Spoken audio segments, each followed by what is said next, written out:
Desperate councils risk being plunged into an Icelandic-style financial crisis after investing £1 sterling 5 in the commercial property market, according to Servants Cable, former business secretary. Heavy cuts in central government funding have left the authorities having to consider increasingly exotic solutions to ease their financial constraints. Between 2010 and 2015, there was a 37% cut in real terms in central government funding to local authorities. One option, popular in the last couple of years, has been to borrow from the Treasury-run Public Works Loan Board, PWLB, at very low rates of interest, and then use the money to invest in commercial property ventures, offer returns of as much as 8%. But there are fears. The strategy is creating a bubble, could bankrupt some local authorities. This is not a wise and sensible thing to do, said Cable, who was business secretary in the Tory Lib Dem coalition, and is standing as Lib Dem candidate in his former seat in Twickenham, southwest London. Local authorities have a long and inglorious history of gambling in financial and property markets, he said.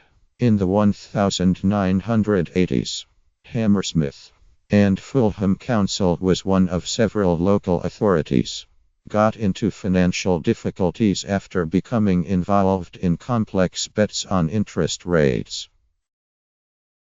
Cable said he could understand why councils were considering such strategies when they are massively constrained in what they can do around council tax and indeed commercial rates.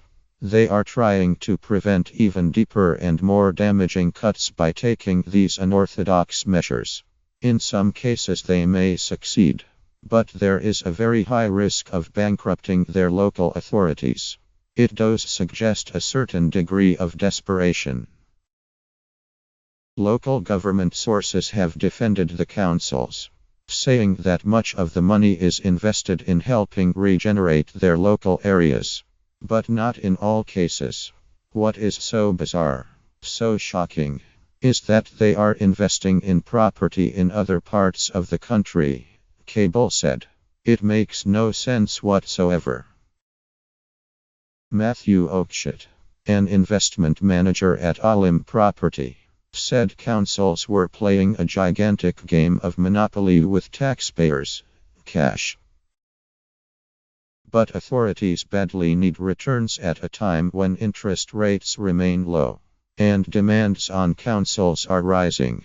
It is estimated that by 2020, England's councils will face a near six-nb funding gap between what they need to spend and what they receive. Most of this shortfall is due to rising costs linked to social care.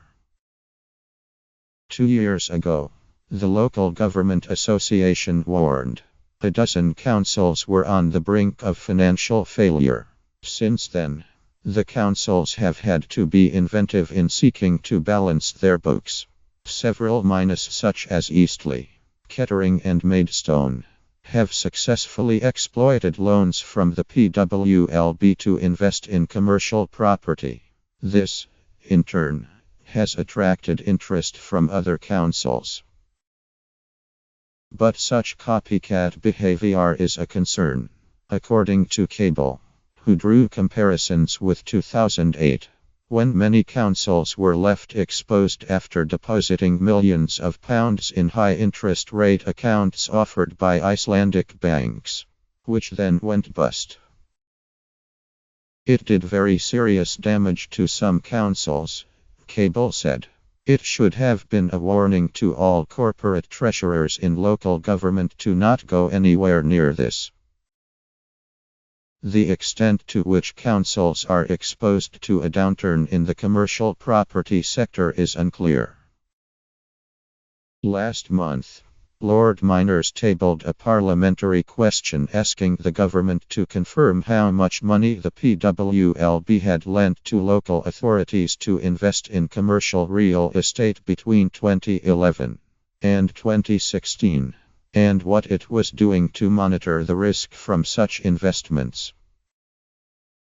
Responding for the government, Baroness Neville Rolfe said it was up to the councils to assess risk. She said, "The Public Works Loan Board is not required to collect information on the specific reasons local authorities borrow from it, and so it does not hold information about the amount of lending has been used for acquisition of commercial real estate." However, estate agent Savills told the Financial Times councils had invested £1 in commercial property last year, and a further 2 to 1 so far this year. An economic downturn could see commercial property yields drop, leaving councils exposed, say analysts. This fear has led some councils to resist investing, but others have developed considerable appetites. The Financial Times reported that Spelthorne Borough Council, which has assets of just 88M, bought a business park in Sunbury-on-Thames for 360M, having taken out 50 separate loans from the PWLB. Local government sources played down fears of a bubble, pointing out that every council investment was made on a case-by-case basis and had to meet strict borrowing criteria. Under the Prudential Code, councils must show that their investment plans are affordable, prudent and sustainable. A Treasury spokesman said, "Responsibility for local authority spending and borrowing decisions lies with locally elected councillors, who are democratically accountable to their electorates."